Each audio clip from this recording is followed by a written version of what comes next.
जिंदगी गुनगुनाती है, alarm clock की तरह मुस्कुराती है और दोनों को साथ साथ जगाती है। ब्रश को घुमाते हैं, दांतों को चमकाते हैं और देखो तो कैसे क्यूट फेस बनाते हैं। कॉफ़ी का कप उड़ाते गाड़ी की तरफ जाते हैं, सर को हिलाते हैं। ये रोज़ कुछ ना कुछ भूल जाते हैं।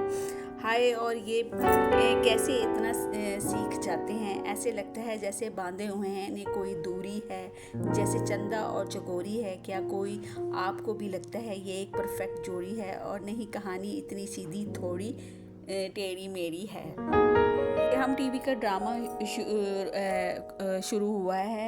ये रोमांटिक और कॉमेडी ड्रामा है और इसका नाम देख ज़रा प्यार से है। इसको ज़रूर देखिएगा। आज इसकी पहली किस्त है। इसके साथ ही मुझे इजाज़त दें। अल्लाह हाफिज़।